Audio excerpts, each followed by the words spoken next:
the same ring spot it had just been pulled from. Next, the last drag of her menthol stick before she flicked it low and tripping into the pool. "What are you doing?" she asked me. "Nothing, I'm just looking for rattlesnakes. They bite, you know." "I know they do. I was careful and collected them by the tails. I put them all in the car." "No, you didn't." I walked toward our motel room to masturbate, pushed 2 pillows together, instant vagina. "It's too hot out here," I said, leaving. "It's never too hot," she retorted. I couldn't see when I walked into the room because the sun had been so bright it melted my corneas.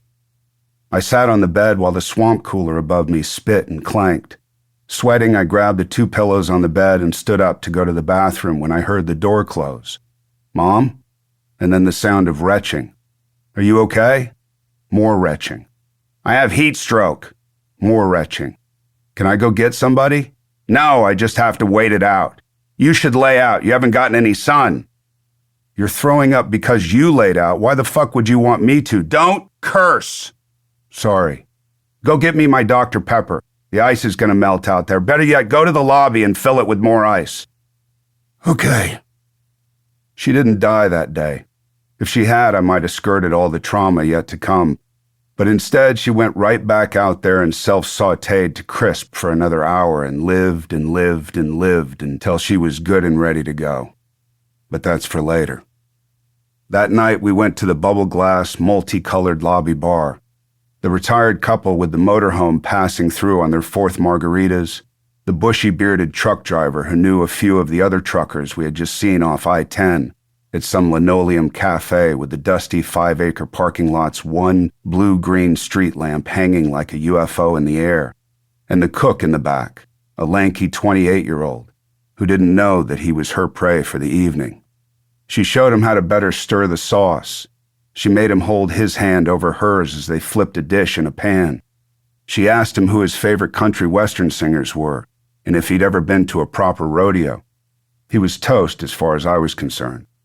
I knew it was going to be a long night and that I might as well go back out into that parking lot and see what I could find in the desert beyond it.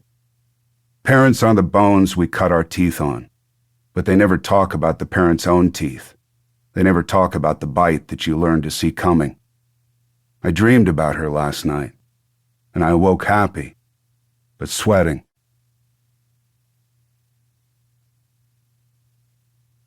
Up until 1987, 1997, and 2013.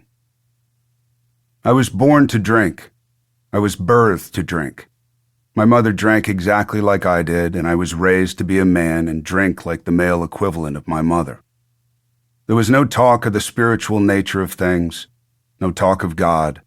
Our world revolved around country western outlaw 18-wheeler culture, and that was that. My mother secretly went out with a trucker for about 8 years. My father feared my mother, so he mostly stayed away. The trucker was off and off trucking, therefore I was the man of the house. A responsibility that might have been to some inappropriate, but fuck it. What else was there to do? She was all I had. AJ Spurs used to be called the Iron Horse. It was a country bar and restaurant. If she was home, that was the congregating station. That was ground zero. It's where all the havoc went down. That and Boozy's. Boozy's hasn't been around for a long time. AJ Spurs lasted up until recently.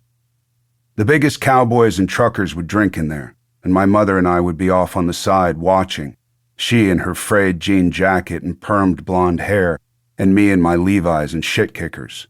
Always and very suddenly my mother would speak up. "Hey, why you got that comb in your back pocket?" The guy with the comb in his back pocket must have been 300 pounds of muscle, fat, and cowboy hat, and he turned around, not imagining for a second that he had heard the question correctly, replying, "I'm sorry, ma'am?"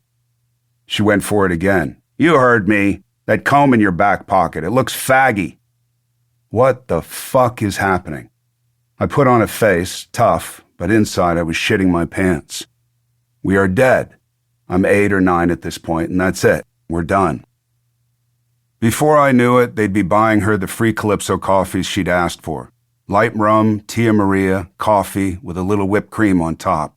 A speedball, basically. She had won them over with personality and character and grit, and something else none of us could really put our fingers on.